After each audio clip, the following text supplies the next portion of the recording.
Halo semuanya, nama saya Muhammad Nabil Barak dan saya akan menjelaskan tentang topik yang akan saya ambil dalam kerja praktek online tahun ini. Topik yang akan saya ambil pada kerja praktek tahun ini yaitu tentang metode pelaksanaan dewatering dan dinding penahan tanah dalam pembuatan basement.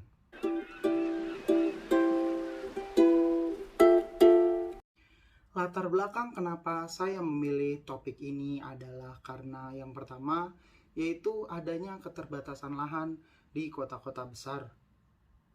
Dan yang kedua yaitu adalah harga tanah yang sudah melambung tinggi di kota-kota besar. Maka dari itu dibutuhkan alternatif dengan prinsip landscaper, yaitu membangun ruang bawah tanah atau basement. Pada pembangunan gedung bertingkat yang tingginya lebih dari 5 lantai, biasanya sering dibuat basement dengan alasan untuk menambah ruangan atau sering juga digunakan sebagai lahan parkir. Untuk melaksanakan basement, maka penggalian tidak dapat dihindarkan.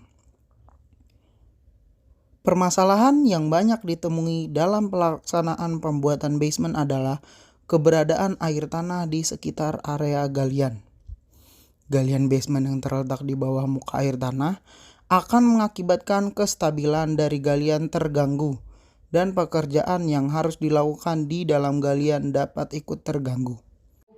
Untuk meningkatkan agar galian tetap dalam keadaan kering, maka digunakan yaitu sistem dewatering atau groundwater control.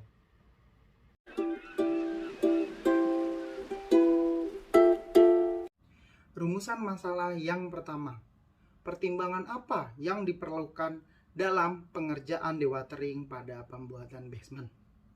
Lalu yang kedua adalah metode dewatering apa yang digunakan untuk pembuatan basement?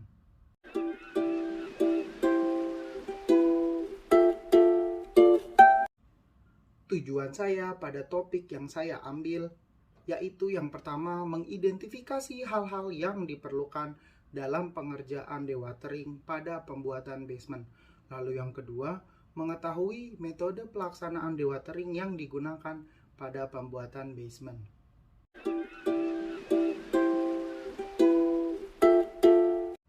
Nah, dewatering itu sendiri adalah proses penurunan muka air tanah pada suatu wilayah tertentu dengan cara pemompaan melalui sebuah sumur ataupun saluran.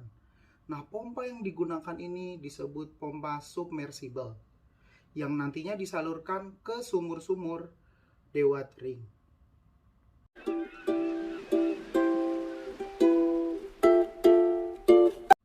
Nah, tujuan dari dewatering ini sendiri yaitu yang pertama, menjaga area galian agar tetap kering selama proses konstruksi berlangsung.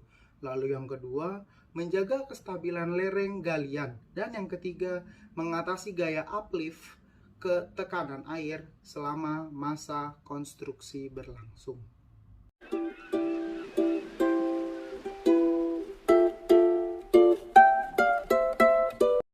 Ada 3 metode dewatering.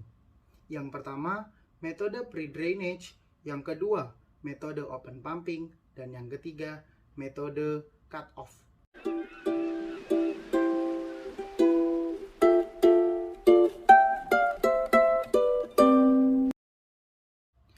Metode pre-drainage ini yaitu menurunkan muka air tanah dilakukan sebelum pengerjaan galian menggunakan metode pemompaan dengan teknik vakum atau well point.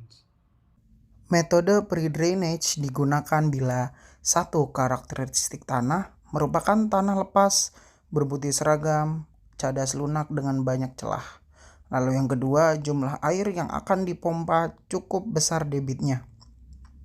Yang ketiga, slope tanah sensitif terhadap erosi atau mudah terjadi rotary slide.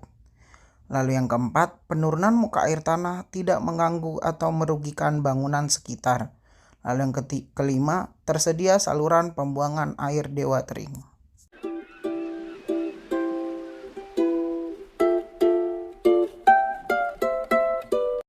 Nah, jika metode open pumping yaitu mengumpulkan air di permukaan dan rembesan dari bagian tepi galian dengan menggunakan kolektor. Nanti kolektor ini sendiri yang akan menyedot air menuju pompa. Metode open pumping digunakan apabila 1. Karakteristik tanah merupakan tanah padat, bergradasi baik, dan berkohesi. Yang kedua, jumlah air yang akan dipompa tidak besar debitnya.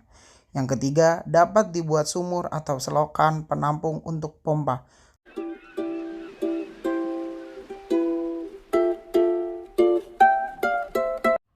Kalau metode cut-off kali ini, yaitu memotong aliran air tanah dengan dinding pembatas, supaya area galian tersebut terbebas dari air tanah. Metode cut-off digunakan apabila 1. Dinding cut-off yang diperlukan juga untuk struktur penahan tanah. 2. Tidak tersedia saluran pembuangan atau saluran drainase. Lalu yang ketiga, diperlukan untuk menunjang metode top-down pada pekerjaan basement. Untuk tanah yang digunakan, itu sama dengan tanah pada metode pre-drainage.